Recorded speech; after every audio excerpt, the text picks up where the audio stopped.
Make a Path presents Let's Talk. Let's Talk, The Walking Dead Comic, issue 146. Alright, Deadheads, usually I ask you guys to pick one word that describes this issue. My word for this issue is gonna be fun. I enjoyed the shit out of this issue. However, the fun part came with, I don't want to spoil anything, but specific characters, just certain characters, really opened up something for me as a fan and a video creator, and it really made me want to make a couple videos focusing on characters. So I had a lot of fun reading this issue with that in mind. I think I should make that clear because people would look at it and be like, how was that fun? It was a pretty dark issue, you know? It was pretty tense. Shit's going down. But anyway, so right from the bat, let's start with the cover. We got a sharp, colorful, action-packed cover. I really like this cover. However, it does somewhat spoil the contents, I'll be honest with you. Now, this is actually the first time I'm noticing the new inside cover page setup, and I think it's cleaner and it's more pleasing to the eye. I absolutely love this better than this. The first 8 pages are images only, so it's very easy to turn past them, and I think maybe a lot of people probably did, but I recommend that you just soak up the story from the images. And we see that Rick tells the residents of the community, and it seems like he does tell them the truth. There's no lying whatsoever. Now we see there's people mourning, there's people getting drunk, some people are just lost. Maybe the only person they had in the world, like Mark from the Sanctuary, he lost Amber. Maybe that was like the only person in his life who was just there with him all the time. And he's just walking around lost now because she's gone. Some people like Eugene are working, keeping their mind off of things. Or maybe they're working, keeping their mind on things. And that's going to come into play a little later. And then we have people like Michonne reminiscing. And she has this suitcase open. Ezekiel's shirt is there. And first thought was, I really hope she puts that on. That becomes Michonne's new outfit. If that is, that would be the bomb. And I think it's very important to notice that time is actually passing through this montage of images. Now, we aren't sure how much time, maybe a couple hours, but most likely a few days.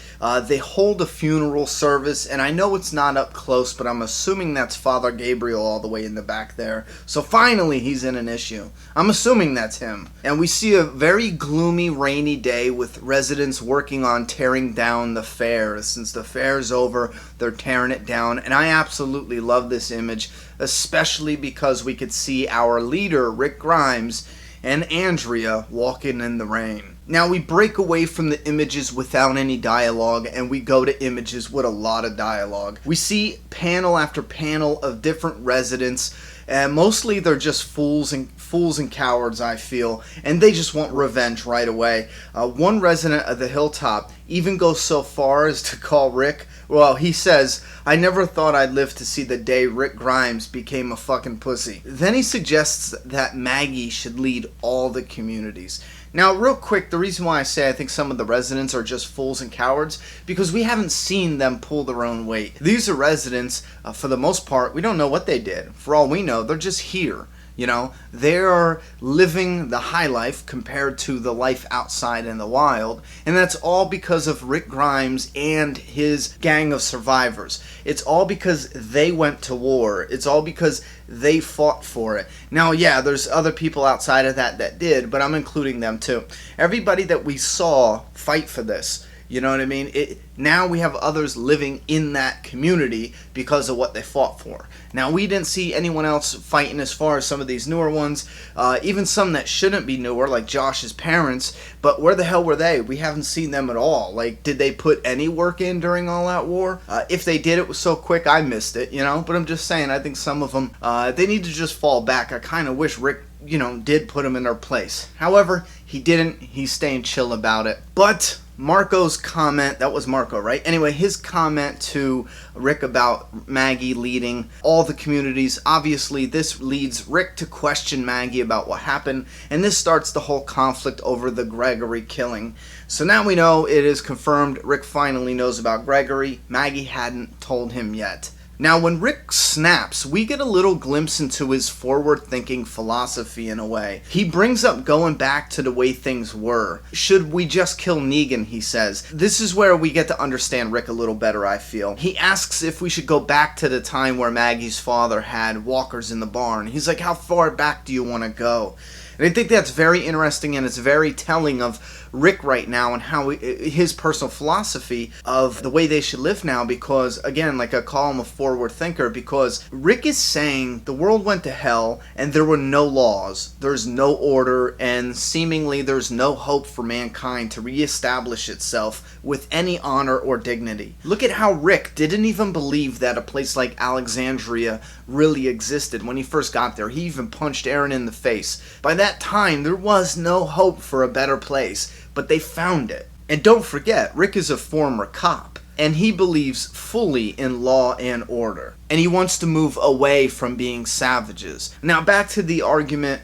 Rick shoves Dante, and Maggie continues to argue, but Rick is a little heated, and he tries to get Jesus to let him go, and he accidentally cracks Maggie in the face. Now, she snaps and starts beating the hell out of Rick. Now, this I thought was surprising. Again, one, the cover really stole the thunder away from the story inside. If we seen that without seeing the cover, I think we would have been like, holy shit, you know? But again, I love the color scheme and the image, so I'm still happy. You get no complaints from me. It's all good. I am a little surprised, though, that Rick was shown to be as physically defeated. I'm shocked they're showing him as weak. It's just a little surprising. A big part of me is really hoping that Kirkman is tearing Rick down so he can build him up later on. I mean, like some Matrix shit, like I know Kung Fu.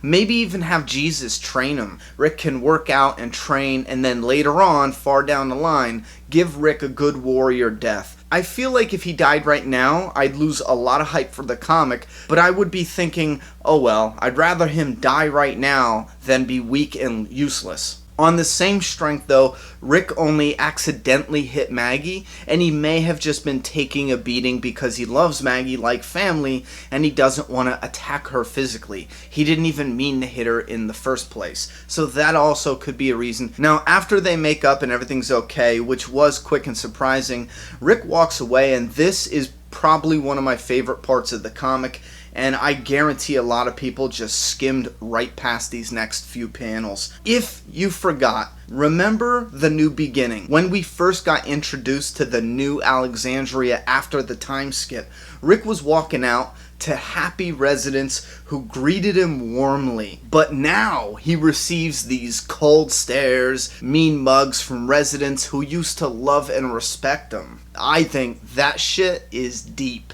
Inside the house, we see Andrea and Eugene. Now, Eugene is not a character I have really been a fan of. Honestly, I haven't cared for him until around All Out War. I thought, oh, alright, Eugene is starting to pull his weight. And then in the new beginning, I was like, oh yeah, he's really pulling his weight. I'm starting to like this version of Eugene. However, he has never impressed me more than he did at the end of issue 146. He may have been a coward previously, but he has proved that he definitely belongs on the council or some type of council at Alexandria. He understands fully what needs to be done, and more importantly, he especially understands what they don't need to do. And that is coming next in a little quick comic prediction, because talking about that and the prediction for the next comic, I was about to say episode, for the next comic is pretty much the same thing. And a lot of people are like, hey, why do you talk about predictions in the review?